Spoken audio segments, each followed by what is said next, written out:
비가 오나 눈이 오나 강남역, 광화문, 보신각 등지에서 수백 수천 명이 모여 한 목소리를 냈습니다. 하지만 이런 사실에 대해 아는 사람은 당시 현장을 지나던 행인 말고는 별로 없습니다. 이들은 왜 거리로 나왔고 언론은 왜 여기에 대해 보도하지 않는 걸까요? 여러분의 고정관념을 깰 이 믿기지 않고 믿고 싶지도 않은 충격적인 세계사적 대사기극의 피해자는 바로 유권자 여러분입니다.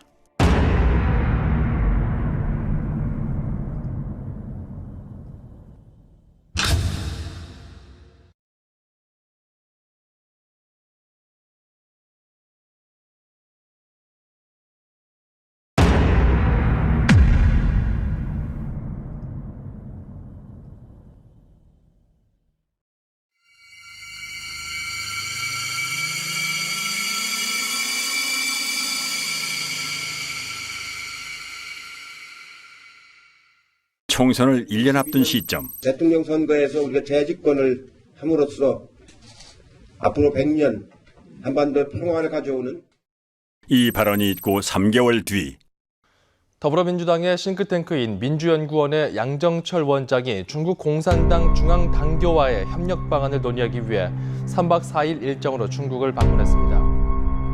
伟大光荣正确的中国共产党万岁！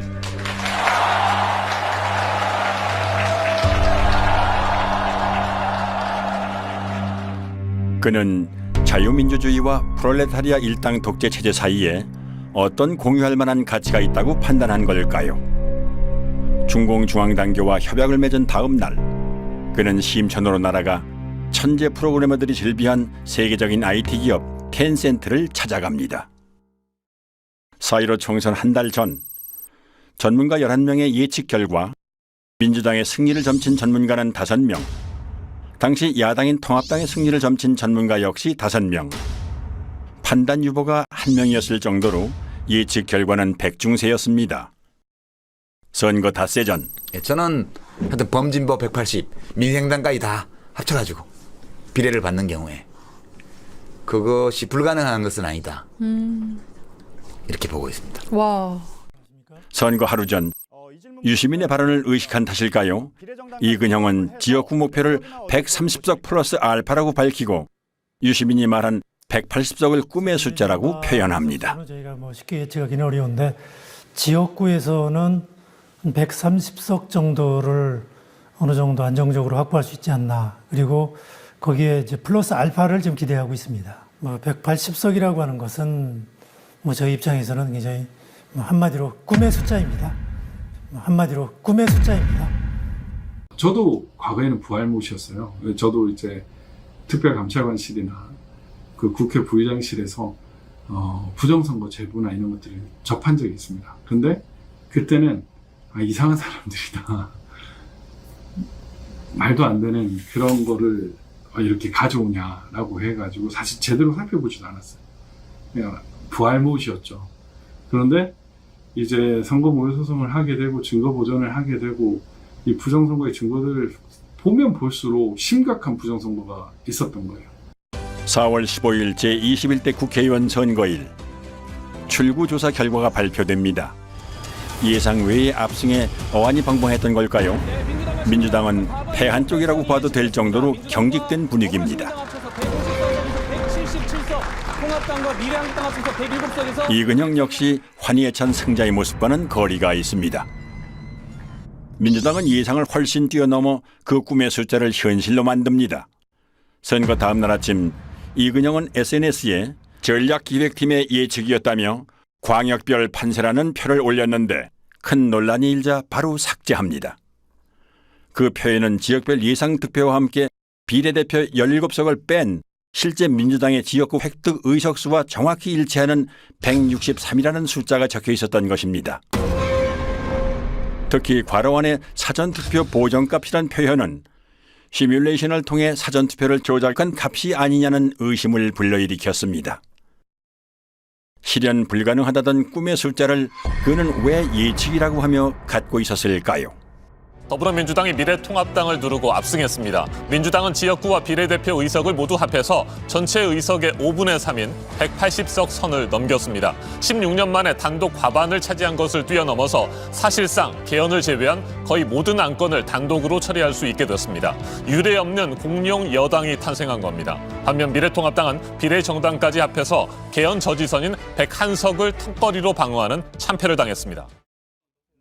그런데 민주당 대선의 1등 공신인 양정철은 예상대로 나온 결과가 무엇이 그리 엄청나고 두려운지 입술까지 파르르 떱니다. 너무 엄청난 결과를 만들어 주셔서 무섭기도 하고 두렵기도 하고 너무 엄청난 결과를 이근영도 비슷한 말을 자주 남깁니다. 선거를 대승리로 이끈 이들은 대체 무엇이 그리 두려웠던 걸까요?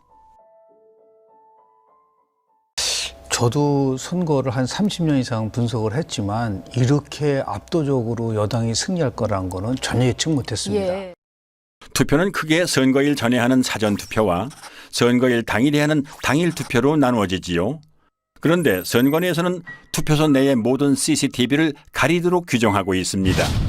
이 때문에 전국의 투표소는 투표자 수 부풀리기나 기타 의심할 만한 불법 행위에 대해 사후 확인조차 할 수 없게 되어 있는 사각지대입니다.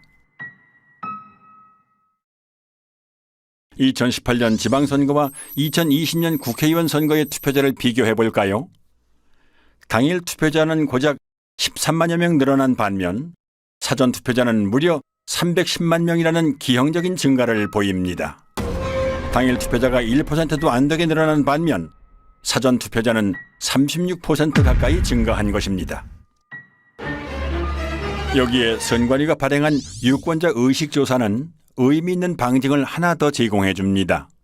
4.15 총선에서 투표를 한 사람만을 대상으로 행한 이 조사에서는 사전 투표와 당일 투표 중 어느 쪽을 했는지를 물었습니다.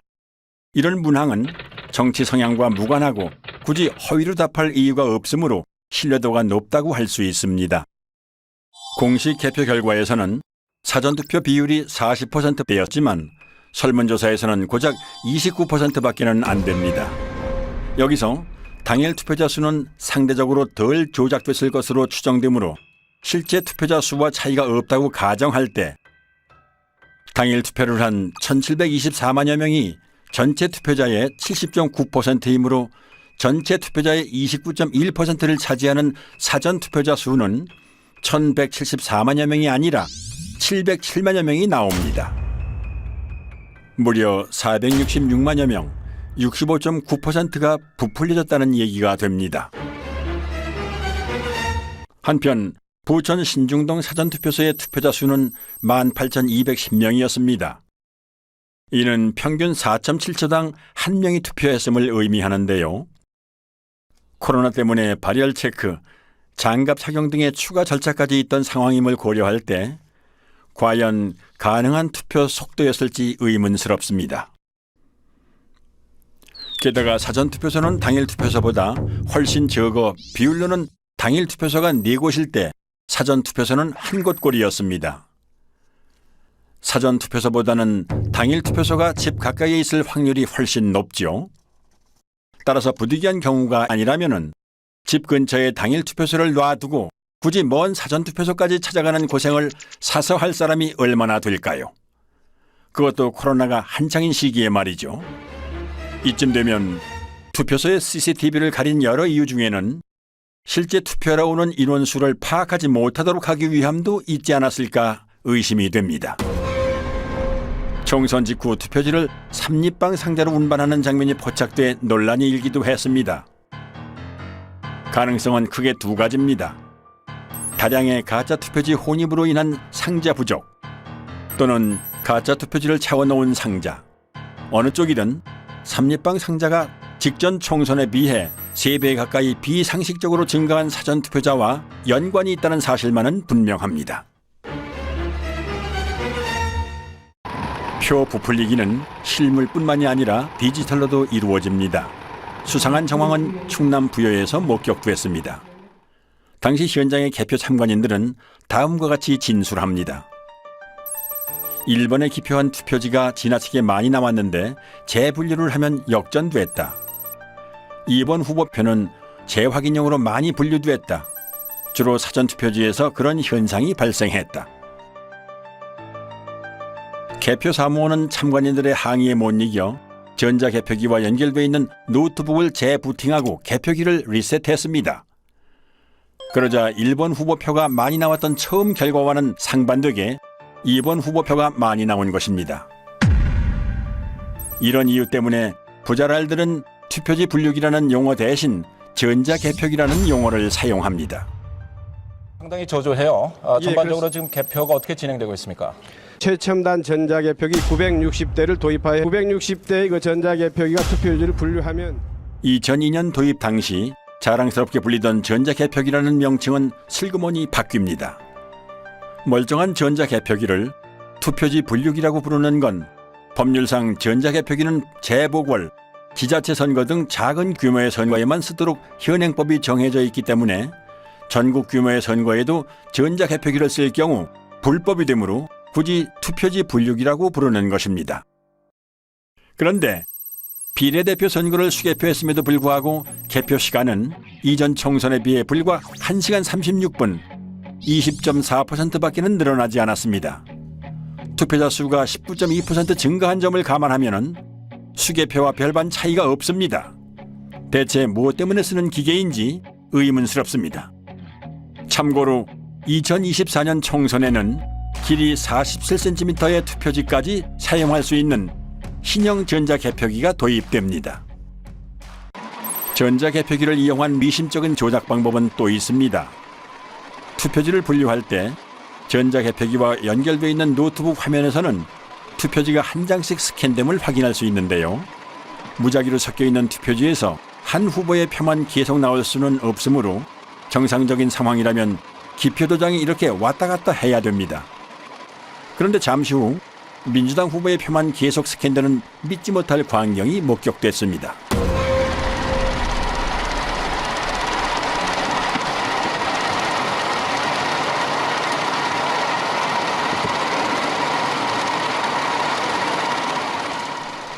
그리고 이런 장면은 부산에서도 참관인의 카메라에 잡힙니다.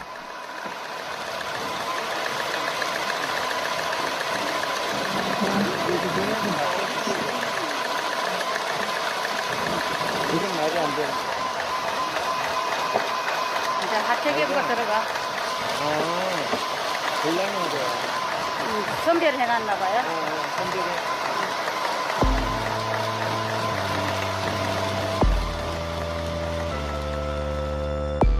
과연 재확인 목적이 맞을까요? 중복 스캔에 대해 선관위에도 질의하고 내부 지침도 확인했지만 그런 내용은 없었습니다. 오히려 분류된 투표지를 다시 통과시키면 투표수가 많아지게 되니 유의하라는 빨강색 주의 문구가 있었습니다. 재확인이라는 구실로 부풀린 득표수와 투표지 수를 맞추는 작업이라는 생각이 강하게 듭니다. 이 장면은 부자랄들에게는 너무나 유명합니다.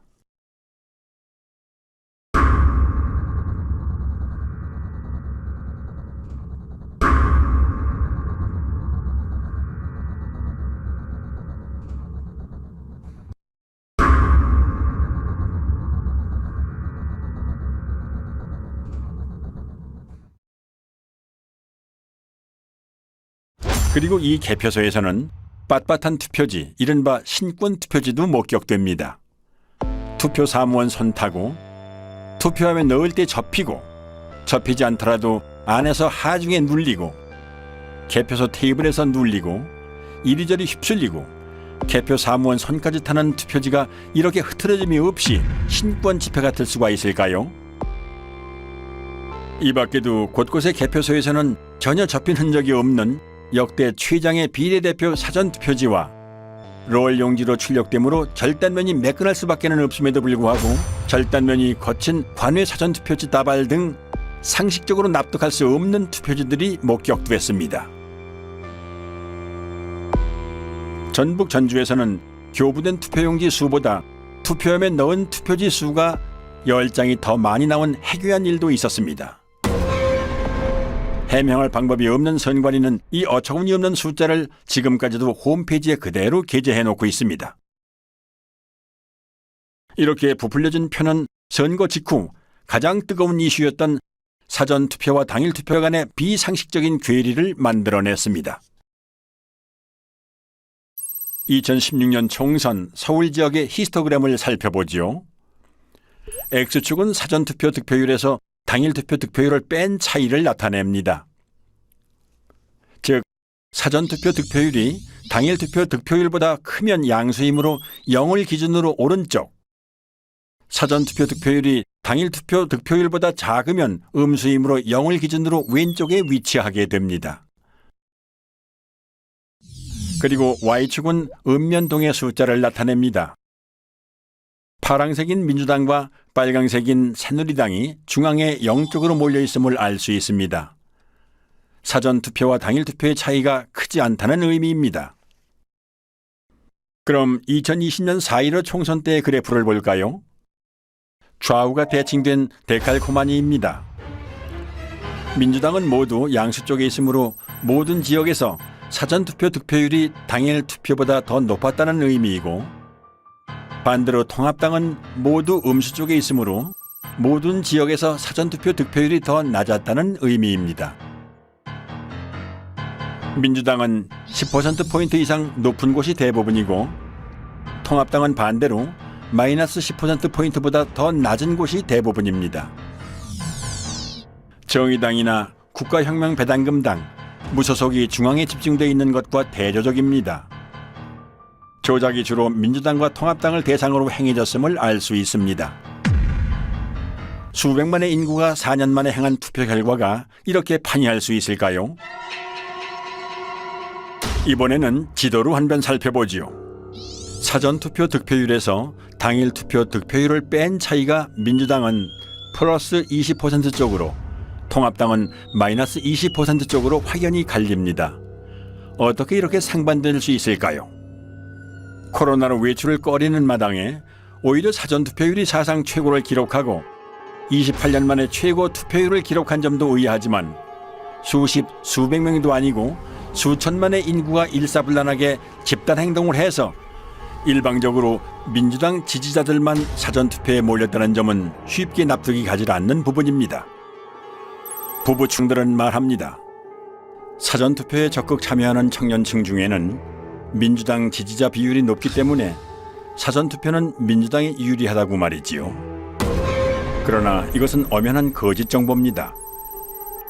사전투표에 가장 참여도가 높은 연령대는 보수 성향이 강한 장년층으로 60대가 1위, 70대가 2위, 3위도 50대였습니다. 그럼에도 불구하고 사전투표 득표율에 있어 거의 모든 선거구에서 민주당은 10에서 20% 정도 더 높았고, 통합당은 그만큼 더 낮았던 것입니다. 당일 관내는 득표율이 크게 납니다. 근데 그게 뭐냐면 전 세계적으로 공통으로 인정되는 통계적 공리입니다. 근데 우리나라 사람들만 몰라요. 고등학교까지 나오면 다 배우고 다 납득이 되는 그 툴을 가지고 전체 우리 253개 선거판을 딱 분석을 하면 통계적 공리, 확률적 수식, 그 다음에 대수적 수식을 가지면 다 분석이 돼요. 이건 너무 심각한 거예요. 허병기 교수는 고등학교 교과과정에서 가르치는 기초적인 통계 공리를 적용하여 선관위가 발표한 후보자들의 득표 수가 실제로 나올 확률을 계산했습니다. 각 선거구에서 관내 사전, 관외 사전, 당일 득표율이 모두 거의 동일하게 나와야 하는 것이 통계의 법칙이지만 4.15 총선 때 선관위가 발표한 양당의 득표 수는 이런 기형적인 히스토그램을 만들어냅니다. 왼쪽부터 살펴보면 민주당의 경우 관내 사전투표 득표율이 당일 투표 득표율보다 같거나 높은 현상이 전체 253개 선거구 중 한 곳만을 뺀 252개 선거구에서 일어났다는 의미이고, 통합당의 경우 이런 선거구가 전체 선거구 중 3곳밖에는 안 됐다는 의미입니다. 관외 사전투표에서도 이런 현상은 동일하게 나타났고, 민주당의 경우 사전투표와 당일투표의 득표율을 합친 전체 합계가 당일투표 득표율보다 같거나 높은 현상이 모든 선거구에서 나타난 반면 통합당의 경우 고작 2개의 선거구에서만 나타났습니다. 한마디로 사전투표에서 민주당이 비상식적으로 강세를 보였음을 의미하는데요. 이런 현상이 발생할 수 있는 확률은 0이나 마찬가지입니다. 전체 득표율과 당일 득표율의 차이가 선관위 발표대로 될 확률은 2의 253승분의 1, 즉 동전 253개를 던져서 동시에 같은 면이 나올 수 있는 확률로 이는 수천만 유권자들의 비밀 자유선거에서는 절대로 만들어질 수 없는 결과입니다. 그런데 이런 선거 결과는 컴퓨터 프로그래밍을 사용하면 단 몇 줄의 명령어로 쉽게 만들어낼 수 있습니다. 허 교수는 수학적 증명을 통해 전국 253개 선거구 중 광주의 광산구 갑과 광산구 을 2개 선거구를 제외한 나머지 251개 선거구에서 프로그래밍을 이용한 선거 조작이 일어났다는 것을 밝혀냈습니다. 조작 없이 유권자의 투표를 그대로 반영한 광주 광산구 을의 경우 당일 관내 사전, 관외 사전 전체 득표율이 거의 동일한 것을 볼 수 있습니다. 하지만 조작 프로그램으로 가짜 득표수를 만들어낸 인천 연수구 을의 경우에는 민주당 후보의 경우 당일보다 관내 및 관외 사전 득표율이 높고 통합당 후보의 경우 사전 투표보다 당일 투표 득표율이 더 높은 것을 알 수 있습니다. 이 그래프는 통합당과 민주당의 당일 득표율 차이에 대해 양당의 당일 투표와 사전 투표를 합친 전체 득표율 차이의 변화를 보여주는데요. 따라서 X축과 Y축이 모두 양수인 일사분면은 통합당이 당일 투표에서 이기고 당일 투표와 사전 투표를 합친 전체 득표에서도 이긴 경우, 이사분면은 당일 투표에서 지고 전체 득표에서는 이긴 경우, 삼사분면은 당일 투표에서 지고 전체 득표에서도 진 경우, 사사분면은 당일 투표에서는 이기고 전체 득표에서는 진 경우를 의미합니다. 선관위 전산 조작 프로그램의 목표는 당일 투표에서 이기고도 전체 선거에서는 지는 통합당 후보들을 더 많이 만들어내는 것입니다. 즉, 원점을 지나고 기울기가 1인 정상적인 선거 그래프의 Y절편과 기울기를 움직여서 사사분면에 위치하는 선거구를 많이 만들어내는 것입니다. 이 밖에 로이킴은 추단법을 이용하여 선거 데이터 속에 Follow the Party라는 특정 문자열이 숨어 있다는 사실을 발견해냈습니다. 이처럼 선관위 데이터에서 특정한 문자열이 나왔다는 사실은 선관위 데이터가 유권자의 투표로 자연스럽게 생성된 숫자들이 아니라 누군가 선관위 데이터에 손을 댄 흔적이 문자열로 남았다는 의미가 됩니다. 프로그래머들은 본인의 작업물에 쉽게 드러나지 않는 암호를 숨겨놓음으로써 본인이 작업자라는 증거를 남겨두는 경우가 있습니다. 永远跟党走永远跟党走永远跟党走永远跟党走 영원히 당을 따르라는 중국 공산당 구호인 영원근당주에서 영원을 빼고 당을 따르라는 부분을 영문으로 옮긴 Follow the Party. 4.15 총선 전 양정철이 중공중앙당교와 협약을 맺은 다음 날 방문한 텐센트 본사 앞의 조형물에는 공산주의를 상징하는 낫과 망치와 함께 당을 따르라는 문구가 새겨져 있습니다. 프로그래머는 매일 오가며 보았을 이 친숙한 문구를 남긴 걸까요? 선거 데이터를 비교하고 분석하기 위해서는 그 데이터를 표준화하는 작업이 필요하다 생각했습니다. 그렇게 표준화 작업을 통해 분석하던 중 규칙성을 발견했는데 그것이 이제 수학적 규칙성이 아니라 언어적 규칙성이 아닐까 하는 호기심에 아스키 코드로 변환하는 과정에서 Follow the Party라는 문자를 발견할 수 있었던 것입니다. 선관위가 발표한 선거 데이터에서 발견되는 데칼코마니 분포, 1차 함수의 기울기 변화와 Y절편의 이동, 특정 문자열의 존재 등은 선거 결과가 인위적인 조작에 의해 만들어졌음을 의미합니다. 재검표 현장에서 쏟아져 나온 충격적이고 비상식적인 투표지들을 잠시 후 보시게 될 텐데요. 이들 가짜 투표지들은 조작된 투표수와 실물 투표지 수를 일치시키기 위해 황급히 급조하는 과정에서 생겨난 것으로 보입니다. 이러한 데이터 증거들은 살인사건 현장에 남겨진 피에서 검출된 범인의 DNA에 비유할 수 있는데요.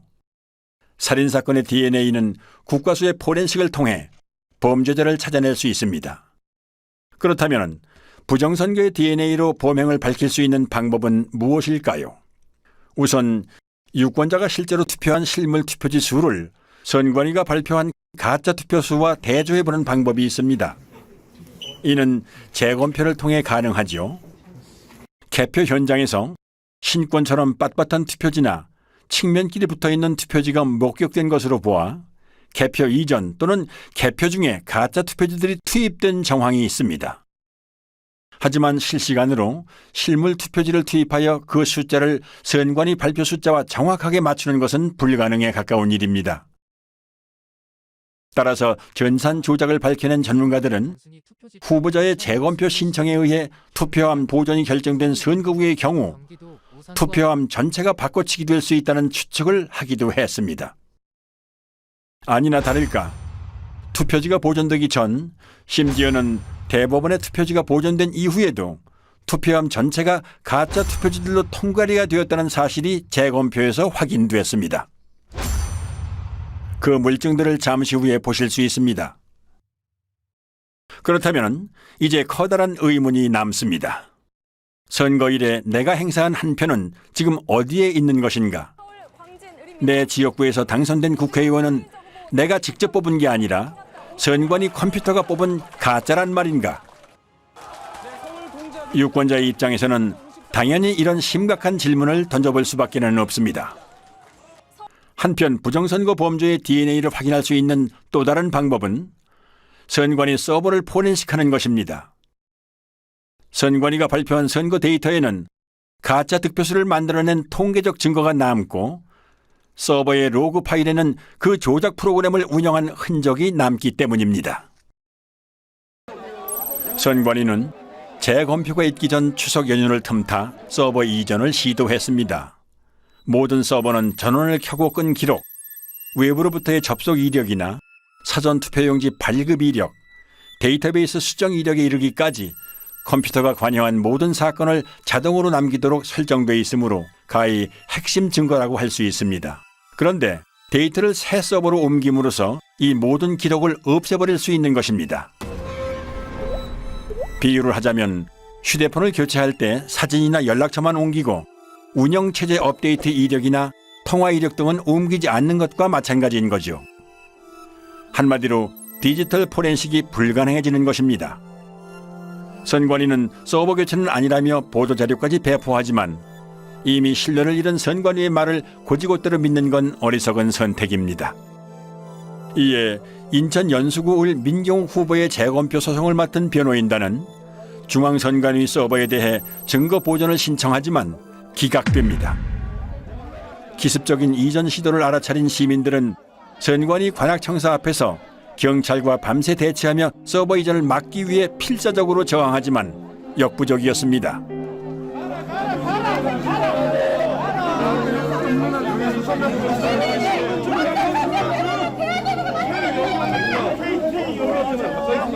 서버 빼가지 마십시오. 이 서버는 증거입니다, 증거.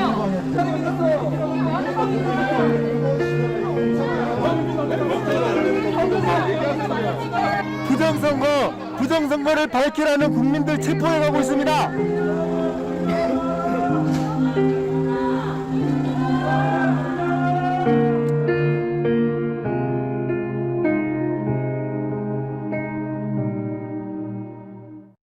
선관위는 이 물음에 답해야 합니다.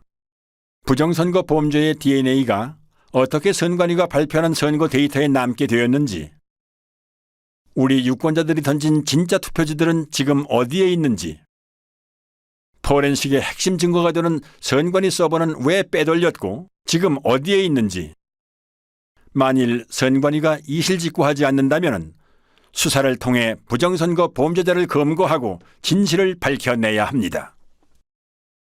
총선 직후 인터넷에는 비상식적인 선거 결과에 대한 의심의 글이 잇따라 올라왔습니다. 집단지성의 뜨거운 토론이 이어졌고 밤잠을 줄여가며 만든 다양한 분석 자료도 올라왔습니다. 사람들의 의심은 커져갔고 마침내 부정선거임을 확신한 사람들이 거리로 나와 부정선거 규명을 외쳤습니다. 검정 옷차림에 검정 우산을 든 블랙 시위가 전국 곳곳에서 일어났고 단체가 만들어졌습니다.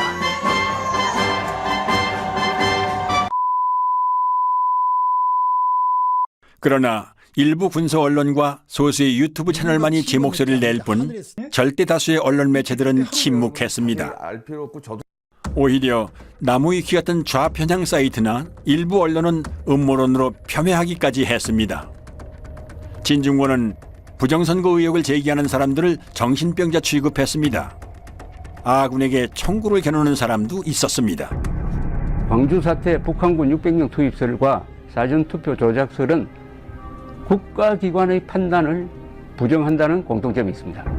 중앙선관위의 투개표 관리는 세계적 공정성을 인정받고 그 음모를 기가 막히게 만들어내는 생산공장이 김어준을 비롯한 그 집단들이 존재하죠. 지금 보수 진영에도 그 음모론이 파고들었습니다. KBS의 기자들은 선배이기도 한 민경욱 대표를 비아냥거리기까지 했습니다. 말도 안 되는 소리 하지 마시고 4년 뒤에 잘 하세요. Follow the party, man. Follow the party. 이거 BGM으로 막 파리 음악 틀어줘요. 이렇게. Party, man. 이거 나올 때다 둠시 해볼 건데 공들여 기사를 안 보기 시작했어요. 그러니까 이만희가 재림 예수일 수 있는 거지. 그런 거지. 이만희가 재림 예수일 수도 있죠. 우리가 모르지. 그랑 똑같은 거야. Follow the party 몰라. 알고 싶지도 않아. 정작 최대의 피해자인 미래통합당은 꿀먹은 벙어리였습니다. 아니 몇몇은 오히려 민 대표 등 의혹을 제기하는 사람들을 비난하고 성토했습니다. 민경욱 의원이나 저 같은 사람들은 계속 정치를 하는 사람들이기 때문에 뭐 이런 정도의 국가적 혼란을 야기했으면은 민경욱 의원이 오르면은 제가 정치 그만두면 되는 것이고요.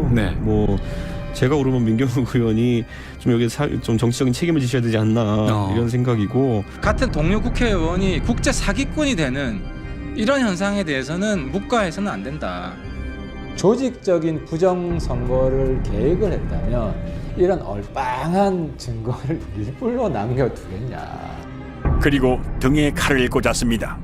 총선 부정선거 의혹을 제기해온 민경욱 전 의원이라든가 과격한 발언으로 논란이 됐던 김소연 변호사 등이 자리를 내려놓게 됐습니다. 수학적으로 이렇게 분석을 해보면 하면 할수록 이건 부정이다 이런 얘기가 마음속으로 확신이 생깁니다. 이건 100% 부정이다. 예를 0.001%가 부정이 아니다 그게 아니라 100% 부정이라고 나온다. 관내 당일이 일어날 여기 선거 이번에 4.15 선거가 일어날 확률을 계산해 보면 몇 경분이 이래. 이 선거판은 도저히 이 세상에 존재하지 않는 선거 결과라는 게. 경기도 구리시 개표장에서 참관인으로 활동했던 이종원 씨는 색상이 다른 투표지들을 수상하게 여겨 선관위 직원에게 이의를 제기했지만 묵살당합니다. 그래서 경찰에 다시 신고하지만 선관위가 경찰의 진입까지 막았고 그 와중에 타인에게 건네받은 기표 안 된 투표용지 6장을 민경욱 대표에게 제공하는 공익 제보를 합니다. 신고를 했었습니다. 경찰이 개표 참관까지 들어와서 확인하는 중 선관위 사람으로 보이는 사람들한테 쫓겨났습니다. 그 중에 누군가가 저한테 의혹이 있으니 이것도 신고를 하세요 하고 주셨던 투표 용지가 제가 우리 옆에 계시는 민경욱 의원님한테 전달하게 된 동기입니다. 앞으로 사법기관이라든지 검찰이라든지 특별히 선관위라든지 이런 데 조사에 응해서 성실히 제가 조사할 용의가. 결국 이 의인은 절도를 했다는 누명을 쓰고 구속 수사까지 받은 끝에 1년 6개월이란 긴 기간을 복역합니다. 의심스러울 때는 피고인의 이익으로 판단한다는 형사법의 대원칙을 뭉개버린 엽기적인 판결이었습니다. 당시 실형을 확정한 대법원 3부에는 선관위원장 노정희가 소속되어 있었습니다. 한편 언론은 민 대표가 투표용지를 오인했다며 날조 보도까지 합니다. 일련 번호가 붙어있는 당일 투표지입니다. 당일 투표지입니다. 또 민의원의 주장과 달리 해당 용지는 사전 투표가 아닌 본 투표용인 것으로 드러났습니다. 중앙선관위 조사 결과 민의원이 입수한 투표용지 6장은 사전 투표가 아니라 총선 당일 본투표 뒤 남은 용지였습니다. 모든 언론사는 선관위가 악의적으로 왜곡한 보도자료를 그대로 받아 쓴 걸까요? 아니면 알아서 충성한 걸까요? 4.15 총선은 누가 봐도 미심쩍은 선거였던 탓에 선거 직후 역대 최다의 선거 무효소송이 무더기로 접수되었고, 부정선거를 줄기차게 주장해온 민경욱 대표는 가장 먼저 소를 제기합니다. 선거에 관한 소청이나 소송은 다른 쟁송에 우선하여 신속히 결정하고 재판하여야 합니다. 소가 제기된 날부터 180일 이내에 처리하라 이렇게 되어 있습니다.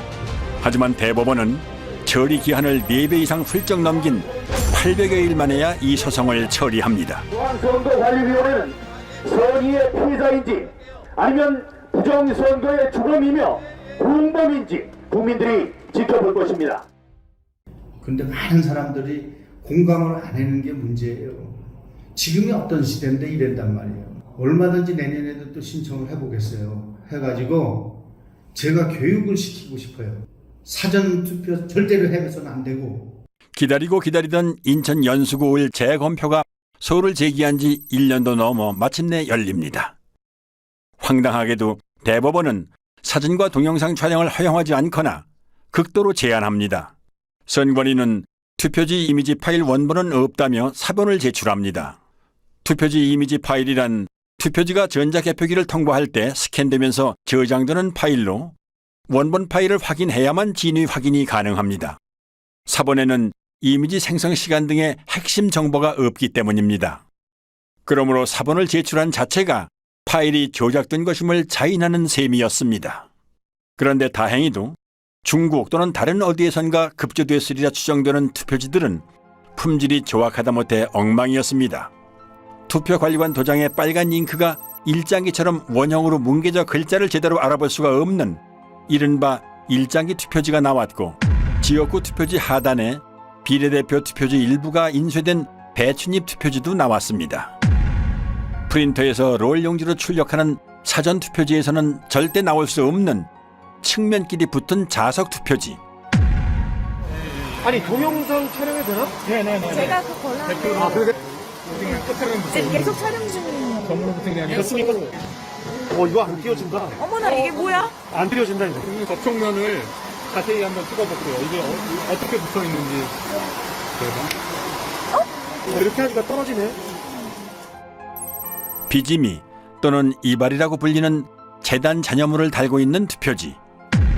이거는 자르다가 만 거 같아요. 네, 제가 지금 동영상 찍었습니다. 이거 한번 뒤집어 주실 수 있나요? 계속 카운팅가. 이것도 네. 홍련 이동이네요. 네. 이것도 홍련 이동인 거 아니에요? 네네네. 그럼 저희가 그 홍련 이동.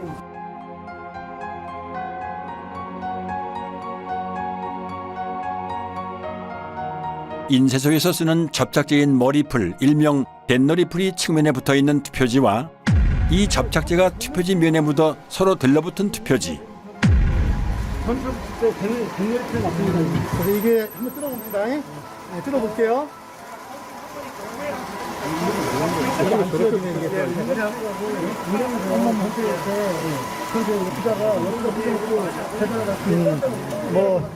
이건 별도로 계산하면 될 것 같아요. 새 지폐처럼 빳빳한 신권 투표지. 투표지를 촬영 못하게 노트를 올려놓고 손으로 가립니다.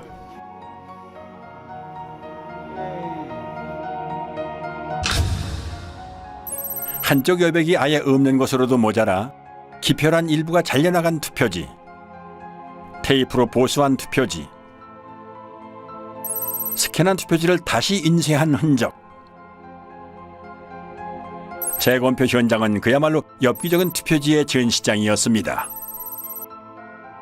물론 증인신문 때 해당 투표소의 사무원들은 투표 당시 그런 투표지를 보지 못했다고 증언합니다. 민경욱 대표는 이런 투표용지에 투표한 사람을 찾는다며 10억 원을 내걸고 신문에 전면 광고까지 냈지만 그런 투표용지에 투표를 한 사람은 아직까지도 나오지도 않고 있습니다. 첫 번째 재검표인 만큼 주요 언론에서도 보도를 했습니다. 단 선관위의 이미지 파일 원본 인멸이나 비정상적인 투표지가 쏟아져 나왔다는 언급은 이런 반구도 없는 편파적인 보도였습니다. 재검표 전후의 표 차이도 279표나 났지만 이를 문제 삼는 언론 역시 없었습니다. 재검표장에 일어나는 일들을 국민들이 알면은 가만 안 있겠죠.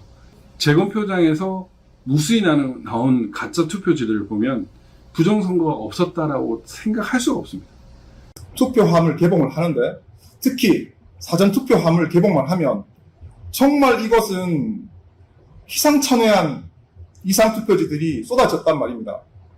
그것을 보면서 저는 진짜 충격을 받고 소름이 끼칠 정도였습니다. 스캔해갖고 다시 인쇄했다는 게 확인이 되는 게 뭐냐면, TMC 340에서 프린터에서 있는 투표지가 나오면 망점이 점막이 이렇게 프린터로 막 뿌려진 게 보여요. 보이는데, 이 파주권은 없어요. 망점이 없어요. 다 뭉그러졌어요. 이게 프린터에서 뭉그러질 수가 없거든요. 프린터 아무리 잉크를 막 또 붙인다고 해도 뭉그러질 수가 없어요. 박용찬 후보, 지금 당협위원장께서 그때 증거 보전 때 사진을 잘 찍어 놓으셨어요.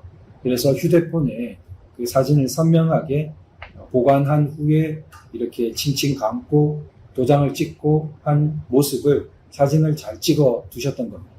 그리고 이제 마음을 단단히 먹고 이번에 재검표를 하러 가면 반드시 비교를 해보리라 이렇게 이제 마음을 먹고 갔던 거죠. 가서 대조를 해보니까 유관상 안 맞는 거예요. 그러면은 뭐 가짜 투표지를 다 갖다 놓고 우리 뭐 하는 짓이냐 이런 참 의구심을 가지면서 그 재검표에 늘 임해야 했었습니다. 결국 이제 그거를 국투본 이름으로 고발을 하고 고발 대리인 자격으로 제가 이제 영등포 경찰서 고발인 진술까지 하러 갔습니다. 근데 나중에 보니까 어이없는 이제 수사 중지 결정을 내려놓고 있는 거예요. 뭐 이게 누가 했는지도 알 수 없고 그러니까 범인이 나타날 때까지 수사 중지합니다. 다른 선거구의 재검표에서도 이상한 투표지들이 쏟아져 나왔습니다. 경남 양산 을에 관외 사전투표지 7천여 장 중 일그러진 타원형 기표 도장이 3천여 장 나왔습니다. 관외 사전투표지라는 말은 이 기괴한 투표지들이 전국 각지에서 모였다는 의미입니다. 이런 괴이한 일이 발생할 확률은 얼마나 될까요? 또한 정규용지 중량인 평량 100g보다 50%나 무거운 150g짜리 투표지 다발도 나왔고 자석 투표지, 한쪽 여백이 없는 투표지, 그리고 영등포구 을에서는 미사용 투표지 중 일련 번호가 아예 없는 투표지도 나왔습니다. 신고는 약방의 감초입니다. 오산에서는 투표지를 가로지르는 검은 줄도 발견됐습니다. 이 투표지들은 엄격한 품질 검사를 통과해야 납품 가능한 당일 투표지입니다. 여기 뭐 점이 찍힌다든가 뭐 티가 들어간다든가 하면 안 되는 거예요. 측면이 너덜거리는 테이프 붙은 투표지와 접착제 붙은 투표지, 검표한 옛날 기차표 같은 투표지, 테이프 접화면이 맞지도 않는 투표지, 비스듬히 잘려나간 측면에 도장까지 이상한 투표지, 사람이 아니라 인쇄기가 찍은 듯한 기표 도장,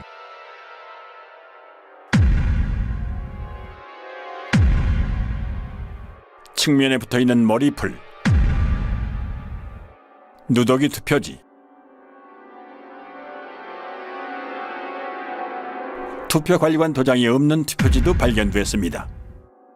파주에서는 지역구와 비례대표 인쇄 내용이 함께 찍힌 배춧잎 투표지도 2장 더 나왔습니다. 그리고 자석 투표지 3장짜리도 보입니다. 상단에 빨간 화살표 모양이 붙어있는 화살표 투표지도 나왔습니다.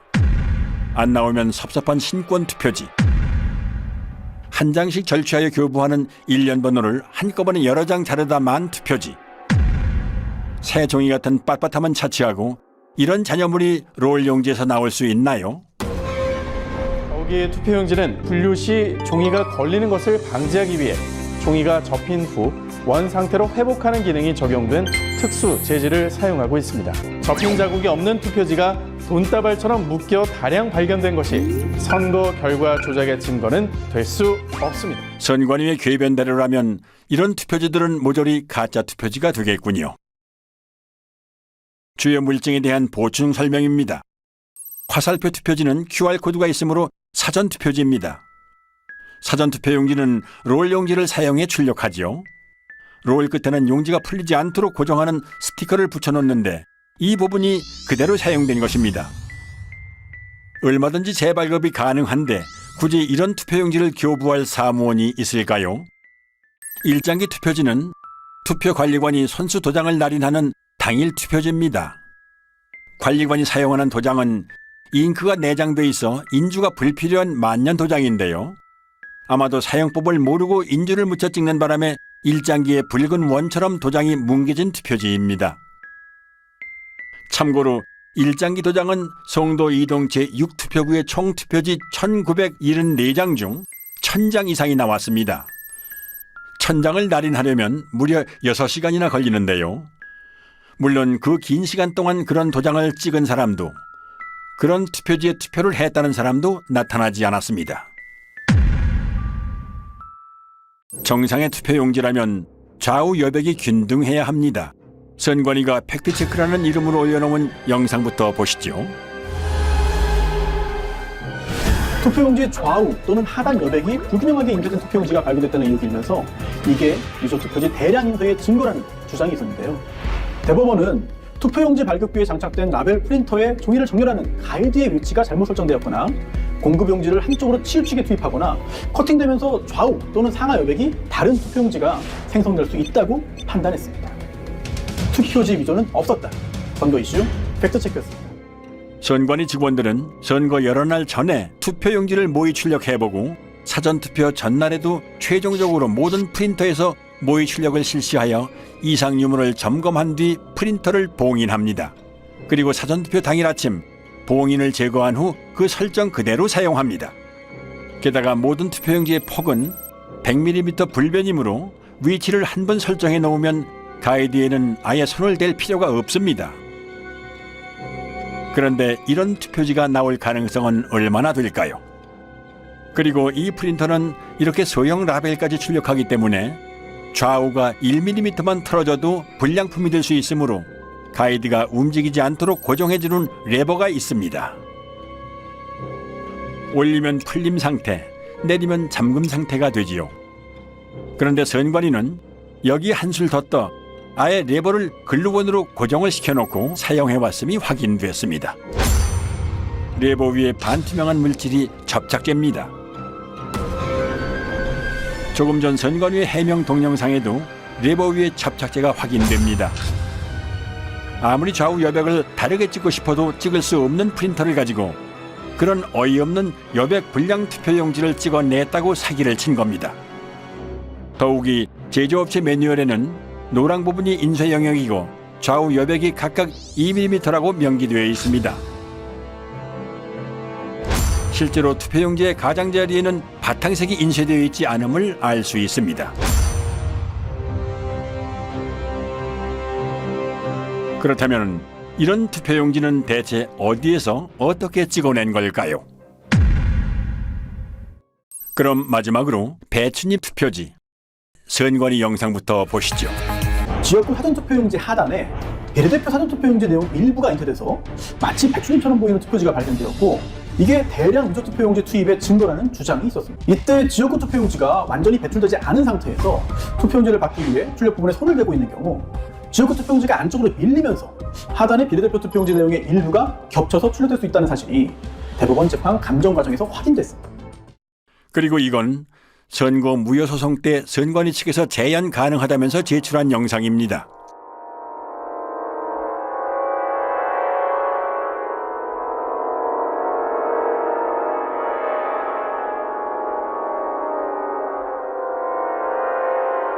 발상은 참신했지만 반박 불가한 여러 증거가 투표지에 남아 있었습니다.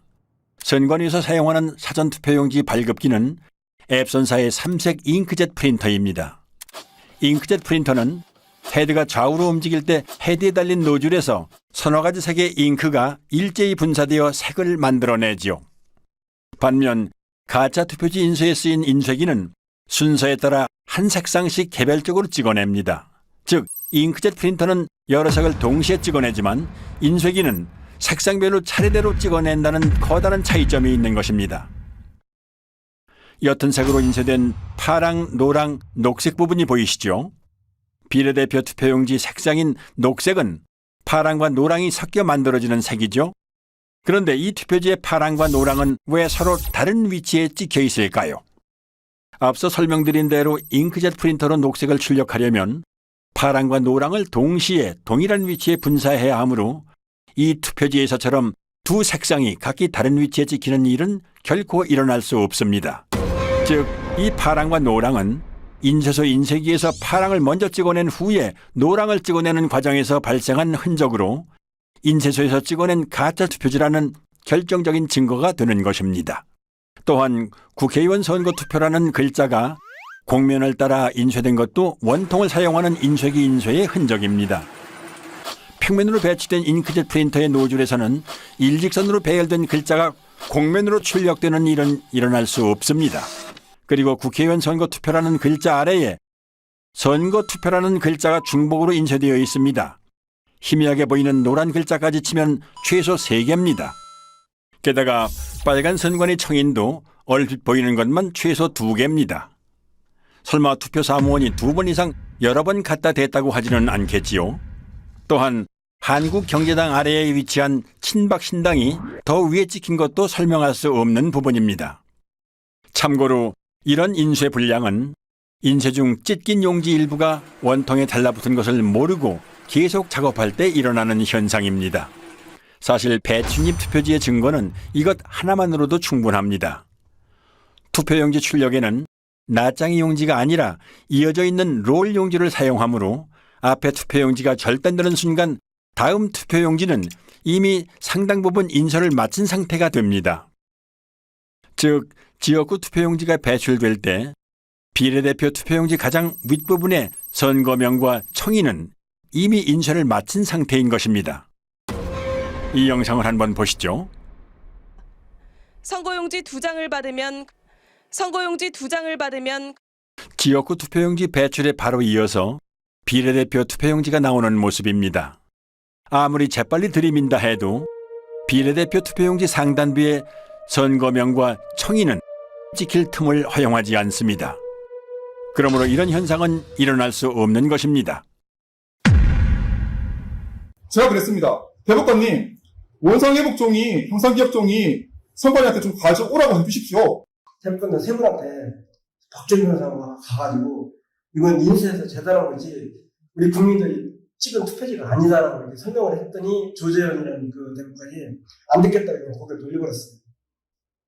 어이없는 사실은 투표지 중량을 비교하거나 루페로 인쇄 상태만 비교해봐도 쉽게 진위를 파악할 수 있음에도 불구하고 대법관들이 이런 요청을 묵살했다는 점, 그리고 이런 표들이 유효표로 인정됐다는 점입니다. 정말 다 바꿔놨었습니다. 사전투표, 당일투표 전부 가짜였습니다. 금촌 이동 투표로 경우에는 투표로에는 이상 투표지들이 기재됐는데 관리관 날인 없이 약수무장이 나갔다. 또 그 번호표 미절치 상태로 한 장이 나갔다. 오전 시작할 무렵에 이제 그런 일이 벌어졌다고 기재되어 손글씨로 되어 있습니다. 그러니까 누군가가 분명히 적은 것이죠. 그렇다면 이것은 재검표 때 나온 금촌 이동 이투표소 투표지들은 진정한 투표지가 아니고 뭔가 바꿔치기 된 투표지가 아니냐. 이상하다. 투표록에는 투표관리관의 실수로 도장을 찍지 못했다라고 이렇게 20장을 찍지 못했다고 했는데 재검표장에는 전부 다 찍혀서 나온 이런 특이한 현상이 있어요. 개표장의 투표지들과 재검표장의 투표지들이 다르다라는 얘기죠. 이런 빳빳한 이런 성질뿐만 아니라 투표록, 개표록에 있어서의 그런 심각한 차이도 이런 부정선거를 입증하는 그 증거라고 할 것입니다. 인천 이동 미투표소 경우에는 상당히 이제 우리 이때까지 많은 의혹들이 총 어떻게 보면 정점에 이른 그런 사례로 볼 수 있지 않을까. 물론 비례대표 투표지 같은 것들이 이제 검증되어서 막 열렸다면 거기도 감당할 수 없는 물증들이 있었을 거라고 생각됩니다. 근데 그 부분들이 다 닫혀버린 상태로 지금 현재 우리에게 남아있는 것 중에서 상당히 강력하게 이렇게 현상을 보여주는 부분이 아닌가 생각합니다. 이 사람들이 한 번도 하지 않은 게 있습니다. 비례대표 투표함을 하나도 열지 못했어요. 비례대표 투표함을 하나도 열지 못한 이유가 있겠죠. 너무나 엄청난 증거들이 쏟아질까 봐 두려웠던 거죠. 비례대표 투표지에 대한 중요성은 초기부터 강조되었습니다. 워낙 이게 길어가지고 특별히 위조하기가 어렵다. 표시가 많이 날 거다. 이렇게 생각했기 때문에 처음부터 증거 보전을 할 때부터 문제가 됐어요. 증거 보전을 할 때 비례대표 투표지까지 하도록 법원 명령이 나왔는데 선관위 국장급에 해당되는 사람이 그 지역 국장인가요? 아니 판사를 막 그렇게 판사의 권위도 무시하고 그거를 증거 보전을 못하게 했거든요.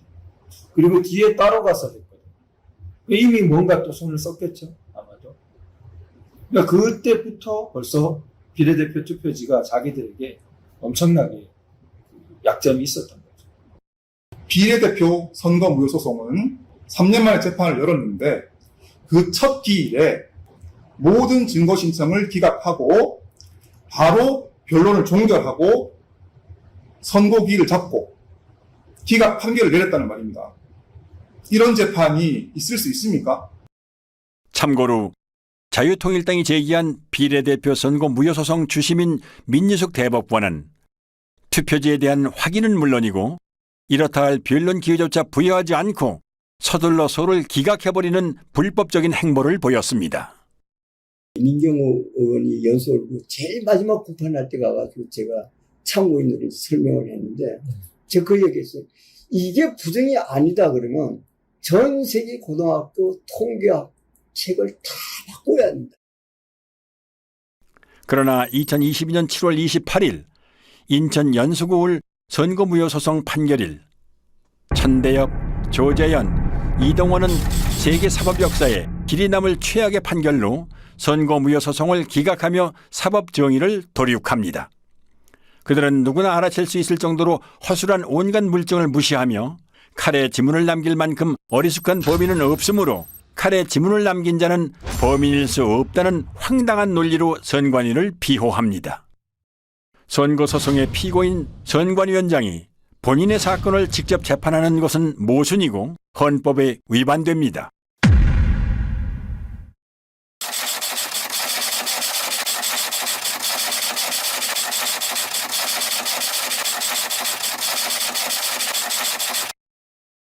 (4월 15일) 총선 선거 무효 소송을 기각했습니다.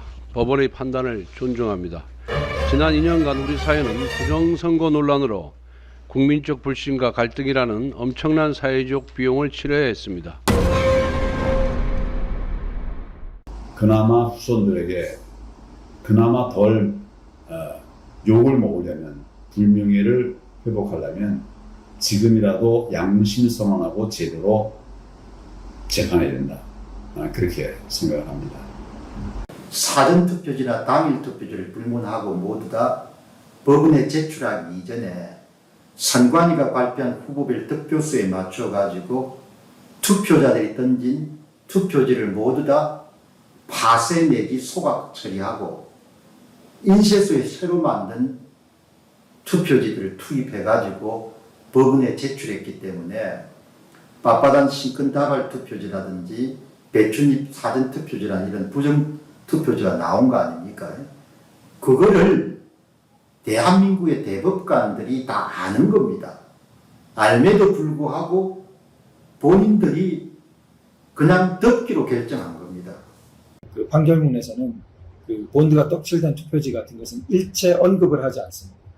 가장 설명하기 곤란하고 불리한 부분은 아예 이렇게 존재 자체를 묵살해버리는 식으로 편법을 쓰면서 진행했습니다. 증거가 나오잖아요. 그 법조항이 있죠. 예를 들어 선거재판에 대한 법조항이 있어요. 제가 문외한으로 가봐도 당장 이건 선거 재선거예요. 아까 이 일장기 예를 든다면 1700 중에서 1000표가 나왔다. 그리고 200표인가 300표 무표가 나왔어요. 글자 하나도 인식이 안 되는 게 나와요. 그리고 그때 관리 책임자가 나와갖고 나는 그런 도장 찍은 적이 없습니다. 그거 하나만이라도 그 선거는 새로 해야 돼요. 대법관이라는 사람이 그렇게 법조항을 그렇게 많이 다루는 사람들이 다른 말을 붙여서 무슨 그게 범인을 찾는 그 말이 안 되는 걸로 갖고 그래 난 들어보니까 저는 이제 그 세계가 다른 세계인데 가보면 너무 놀란 거예요. 아 여기는 이런 세계가 여기 또 있구나. 이게 진짜 신기한 세계다. 선거관리위원회가 잘못하면 선관위를 없애면 됩니다. 대법원은 어떻게 할 겁니까? 이 대법원은 죄를 쌓아가고 있습니다. 부정선거를 저지른 사람은 일회성으로 한 번 부정선거를 저질렀어요. 그럼 부정선거를 저지른 사람들을 잡아서 혼을 내면 우리 체제는 튼튼하게 지탱될 수 있습니다. 그런데 지금 이 대법관들이 한 짓은 한 번 저지른 그들의 부정선거를 판결로서 남김으로 해서 판례가 남음으로 해서 우리 사회에 제도로 만들어버렸습니다. 부정선거를 제도로 만든 그 큰 죄, 위헌, 헌법을 유린한 죄, 그 죄의 값은 반드시 물어야 한다고 생각합니다. 적어도 누구나 아마 상식선에서도 그 정도라면 이 선거는 부정이고 무효라고 판결을 해주고 스스로 검찰에다가 고발을 하고 수사 의뢰를 하고 이렇게 해야 되는데 심지어 뭐 대법관들이 검증기일에 촬영한 수많은 사진들을 다 삭제해버리고 동영상이고 녹음이고 다 해놓고 그런 거 주지도 않고 그렇게 불투명하고 공정하지 않고 오히려 뭐 범죄자들 돕는 이런 식의 행동을 하는 분들은 아마 스스로 그 자리에서 물러나고 그 나머지 여생을 정말 좀 반성하시면서 살아가는 게 그게 인간된 도리라고 생각이 되거든요. 그럼 2022년 대선은 어땠을까요? 많은 부자랄들이 얘기합니다. 애국 시민들의 적극적인 선거 감시 활동이 없었더라면 이재명이 대통령이 됐을 거라고 말이죠. 물증뿐만이 아니라 데이터도 부정선거임을 말해줍니다. 사전투표는 이재명 승리, 당일 투표는 윤석열 승리. 이제 이 정도로는 놀랍지도 않습니다. 서울의 투표 결과를 보면 더 가관입니다. 서울의 당일 투표에서 이재명이 이긴 동은 6.3%에 불과했습니다. 93% 동에서 윤석열이 이겼다는 얘긴데요. 4.15 총선 때와의 투표자 비교입니다. 기형적으로 증가한 유령 사전투표자들이 이재명에게 몰표를 주었기 때문에 초박빙 승부가 연출됐던 것입니다. 두 후보 간의 지지율 격차가 벌어진 데다가 막판 안철수 후보와의 단일화까지 있었기 때문에 선거 조작 세력의 유일한 선택지였던 박빙 승리의 시나리오가 애국 시민들의 선거 감시 덕분에 무력화된 것이지요. 칼로 자른 듯 사선으로 절단되어 있고 선까지 인쇄되어 있는 사전투표 용지는 어디에서 찍어낸 걸까요? 그리고 떼인 흔적이 남지 않는다면 봉인지는 왜 붙이는 걸까요? 다들 보셨죠? 청아들. 네. 어이가. 아니, 봉인지를, 모든 분들이 알 수 있도록 봉인지를 테스트한다고 여기에 붙여가지고 이렇게 하면 흔적이 남습니다 했는데 깨끗하게 떨어졌어요. 말이 됩니까? 어이가 없다. 안 남았네요. 죄송합니다. 죄송한 게 아니죠, 그거는. 그러면은, 글자 여러 알파벳이 나오죠. 위에서 밑으로 떼요. 아무데나 떼도요. 기능 자체가 그런 거라서 이거는. 봐요! 이야! 정말! 봅시다. 와, 이거 뜻이 안 나네? 이거 와야 이거는. 잠깐, 내가 가서 이신청하고 올게. 한편 아침 6시부터 투표소 앞에서 발열정대를 써가며 투표자 수를 센 시민들은 여러 건의 표 부풀리기를 제보해왔습니다. 서울 강서구 등촌 1동 제4투표소에서 시민이 계수한 당일 투표자 수는 1640명이었으나 선관위 집계는 1782명이었습니다. 이런 제보는 계속됩니다.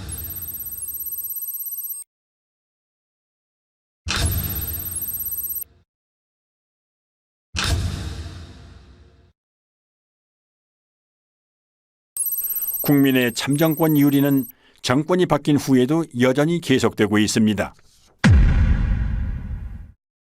결정권자인 윤 대통령이 부정선거를 수사하라는 그런 지시만 내려주면 순식간에 밝혀질 수 있을 거라고 생각하고요. 이 투표지들을 보면 3구 대선에 이어 치러진 6.1 지방선거 또한 부정이 아니라고 말 못합니다. 이재명이 출마한 인천 계양구 을 국회의원 보궐선거의 빳빳한 당일 투표지들, 그리고 새로 산 벽돌책 같은 교육감 투표지들, 일련 번호가 절취 안 된 투표지들은 투표 사무원이 절취하는 걸 깜빡 잊어다 치더라도 자르다만 투표지는 있을 수가 없습니다. 절취하다만 투표용지를 그냥 교부할 사무원, 그리고 그런 투표용지를 받아들고 기표소로 향할 투표자는 유령밖에 없습니다. 연속되는 동일 후보 투표지 투입은 지방선거에서도 포착됩니다. 그런데 세로 줄이 보이시죠? 문제는 이 줄이 있는 투표지들이 각지에서 우편으로 취합된 관외 사전 투표지라는 점입니다.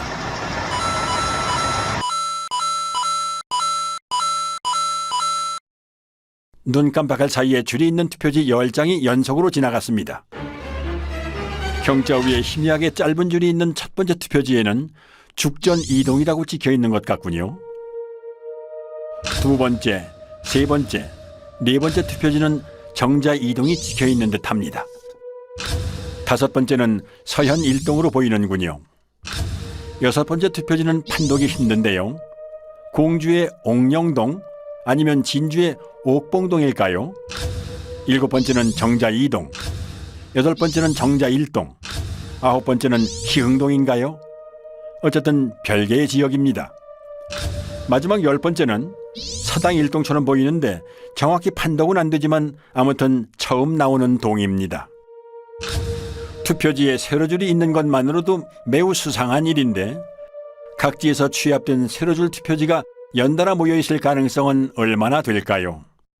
당연히 여러 투표소에 관리관 도장이 찍힌 가짜 투표지를 어딘가에서 한꺼번에 찍어냈다는 증거인 것입니다. 문재인 정부에서 실시한 4.15 총선과는 달리 6.1 지방선거, 국회의원 보궐선거, 교육감 선거는 윤석열 정부에서 실시된 선거들로 정권이 바뀐 후에도 여전히 부정선거가 자행됐다는 정황을 보여줍니다. 따라서 이들 선거에서 부정이 있었다면 마땅히 그 책임은 윤석열 대통령이 져야 합니다. 법학자들, 변호사들 침묵하고 있습니다. 이런 잘못된 진행에 대해서는 잘못된 절차 진행, 잘못된 재판에 대해서는 비판의 목소리를 내야죠. 왜 안 냅니까? 이 시대를 살았던 기자들은 지난 4년의 공백기간, 양심의 공백기간,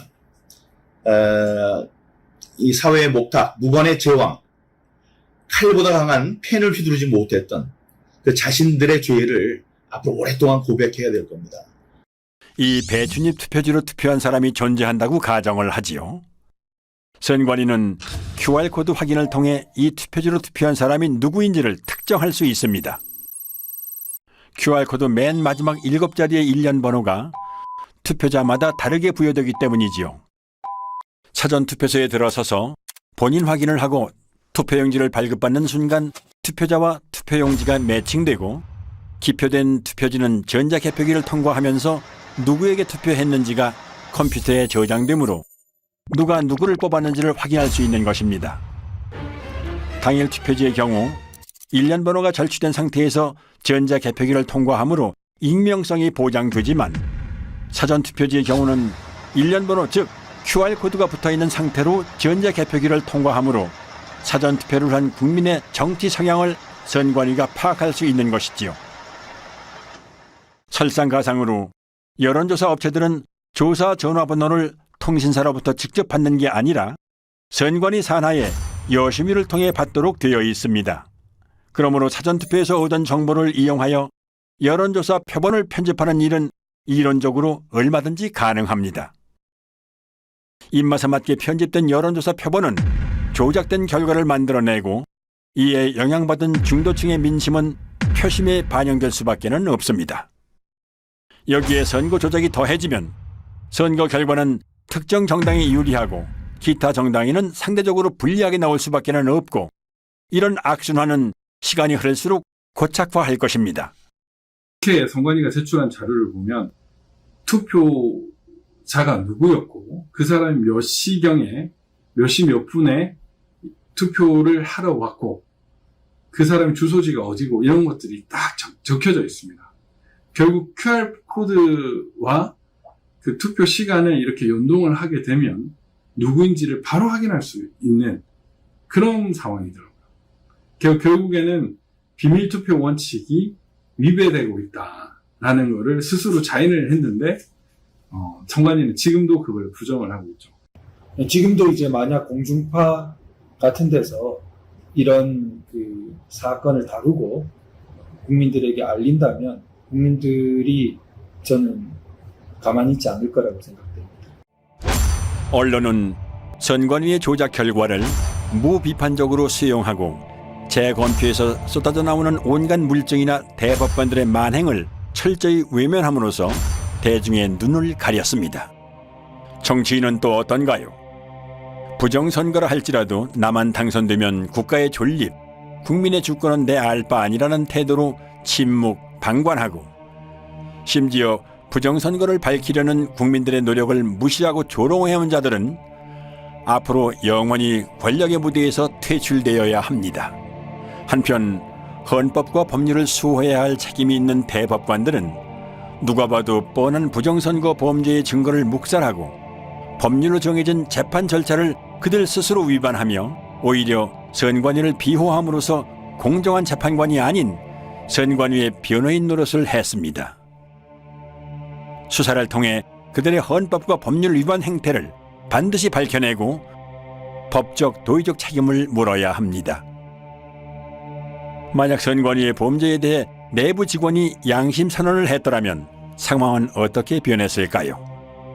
양심 선언이 없었더라도 통계학과 등 학계가 소신에 따라 부정선거를 외쳤더라면, 학계가 비겁했더라도 언론이 제 목소리를 냈더라면, 언론이 입을 닫았더라도 정계가 부정선거를 부르짖었다면, 정계가 외면했더라도 대법원이 양심에 따라 판결했더라면, 대법원이 범인과 한몸이더라도 온 국민이 들고 일어났더라면 상황은 어떻게 바뀌었을까요? 이 보이지 않는 거악의 카르텔을 무너뜨리지 않는 한 이 나라의 자유민주주의 회복은 불가능합니다. 윤 대통령의 대선 후보 시절 박주선 전 의원은 직언을 쏟아냅니다. 모든 갖가지 증거를 종합해 볼 때 부정선거가 광범위하게 자행이 됐다 하는 의혹을 지을 수가 없습니다. 실제로 검토 결과 몇 장의 투표용지를 보니까 경악을 금할 수가 없었습니다. 재작년 4.15 총선 때 사전선거가 좀 부정 의혹이 있지 않는가 걱정을 많이 하고 계시는 거 알고 있습니다. 부정선거를 만약에 획책한다면 이 나라에서 살 수 없게 해야 되지 않겠습니까? 윤 대통령도 뭐 평생 검사 생활을 하시던 분인데 저는 그분이 이제 살아온 이력이라든지 맡은 바 이런 걸 통해 가지고 이런 걸 그냥 묵인하고 넘어가지는 않으라고 생각되거든요. 그리고 기대를 많이 합니다. 하고 다만 이제 워낙 큰 일이라서 신중하게 정치적으로 뭔가 잘 해야 되겠죠. 그래가지고 정말 나라가 혼란 없이 이렇게 불의와 부패한 데 관여된 사람들은 지위 고하를 막론하고 일단 그 직에서 배제하고 또 조사해가지고 그 응당한 책임을 처벌을 받도록 하고 또 그 제도는 다시 개혁을 해가지고 국민들 누구나 이렇게 신뢰하는 선거제도를 다시 마련해야 될 걸로 생각합니다. 윤석열 대통령은 대선 후보 시절 유세에서 한 약속을 지켜주기 바랍니다. 비상식적인 통계적 증거와 숱한 물증이 나왔음에도 수사에 착수하지 않는다면 정부 수반 또한 공범입니다. 부정선거의 줄임말인 부선은 단순한 말줄임 외에 유권자 스스로가 뽑는 선거가 아니란 의미도 있습니다. 당선된 최고인민회의 대의원들을 다음과 같이 보도한다. 제2로 만경대 선거구 한송국 북한이나 다름없이 선관위가 당선자를 결정짓는 선거. 부선은 좌우의 문제가 아닙니다. 정상과 비정상, 준법과 범법, 정의냐 불의냐의 문제입니다. 헌법기관인 중앙선거관리위원회는 대체 국민을 얼마나 우습게 보았길래 이런 상상 불가한 사기극을 꾸밀 수 있었을까요? 부정선거 사용. 특정 정치 세력이 선관위하고 야합이 돼가지고 30년, 50년 장기 집권을 한다고 한번 생각해 보시기 바랍니다. 나라에 뭐가 남겠습니까? 선거가 무너진다는 것은 모든 질서가 다 무너지는 것이고, 그러면 이제 선거를 장악한 사람들 뭘 원하겠습니까? 자기들끼리 해먹을 거 아닙니까? 자기들끼리 해먹기 위해 가지고 결국은 외세와 결탁하게 될 것이고, 그 외세가 결국은 중국 공산당이 될 거 아닙니까? 우리가 체제를 유지할 수가 없는 거죠. 이거를 한국 사람들이 그냥 무기나 넘어가겠다. 뭐 그럼 노예로 사는 겁니다. 예. 여론 조작으로도 모자라 국민의 참정권까지 도둑질하는 보고도 믿기지 않는 사상 최악의 범죄 카르텔. 체제의 근간을 위협하는 이 거악의 범죄 집단을 해체하고 다시 정상적인 자유민주주의 국가를 되찾기 위해 부정선거는 하루빨리 규명되고 재발 방지를 위한 대수술에 착수해야 합니다.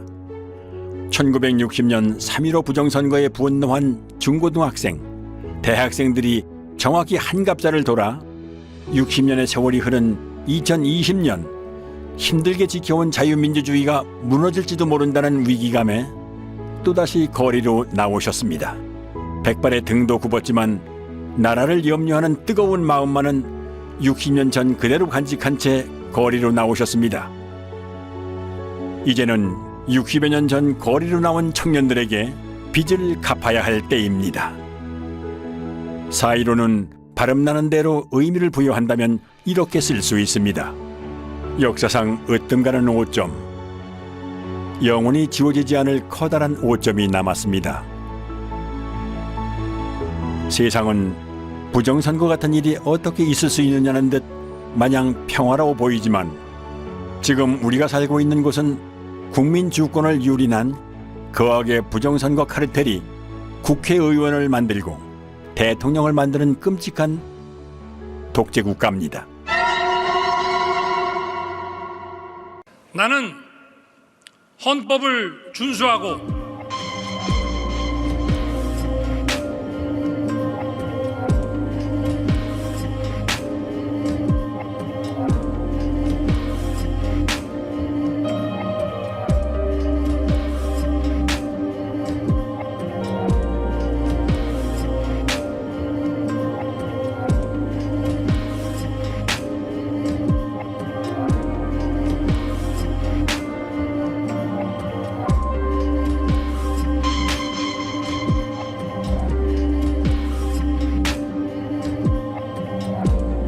문재인 대통령은 청와대에서 천대엽 신임 대법관에게 임명장을 수여했습니다.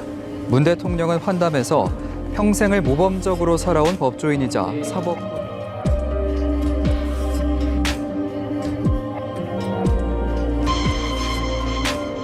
천대엽이라는 대법관이 저에게 이렇게 얘기를 했는데 전 아직도 그 목소리가 잊혀지질 않습니다. 저를 한번 믿어주세요라고 했어요. 손짓도 하면서. 저를 한번 믿어주세요. 안타까운 것은 우리 국민들이나 변호사들, 법조인들은 메이저 언론에서 보도를 해주는 것만을 사실이라고 인식하는 그런 경향이 있습니다. 그래서 그분들은 메이저 언론이 보도를 하지 않으니 그런 사실은 없는 것이다 라고 인식을 하는 것이 아닌가. 우리 국민의힘은 결정적 변화를 통해서 대한민국을 희망이 살아 숨쉬는 나라, 공정과 상식이 통한 나라로 만들어 가겠습니다. 새로운 국민의 나라로 만들겠습니다. 선거 때마다 단골 손님처럼 등장하는 부정선거 논란은 우리가 70년 동안 어렵게 꽃피워온 민주주의 정신을 위협할 뿐만 아니라 사회 통합을 저해한다는 점을 뼈아프게 생각해야 합니다. 정치인은 주권자의 대리인입니다. 국민이 맡긴 권력은 오직 국민만을 위해 사용되어야 합니다. 서러운 국민의 눈물을 닦고 절망하는 국민들께 꿈과 희망을 드려야 합니다. 말 같지가 않아서 응대를 안 하려고 했었는데 좀 선거가 있었다 이렇게 이야기를 하는데요. 물론 우리 국민들께서 그 이야기에 그나마 귀를 기울이시는 분은 아무도 없는 것 같습니다. 또 10% 이야기를 하고 있는 사람들을 보면서 안타깝습니다.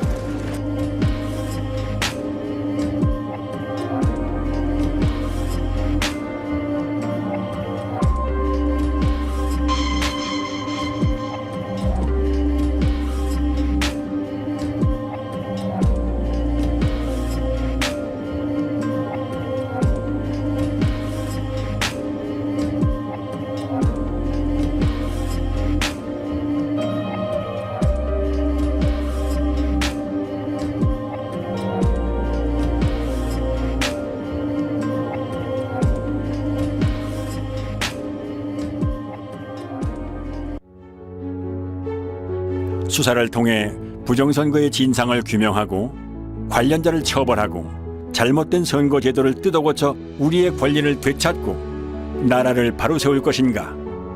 아니면 부정선거 카르텔에 우리의 주권을 통째로 빼앗긴 채 우리 자녀들까지 대대손손 그들의 노예로 살게 할 것인가? 이제 이 나라의 주권을 가진 우리가 선택하고 행동에 나설 차례입니다. 헌법의 문구를 다시 상기합니다. 대한민국의 주권은 국민에게 있고 모든 권력은 국민으로부터 나온다.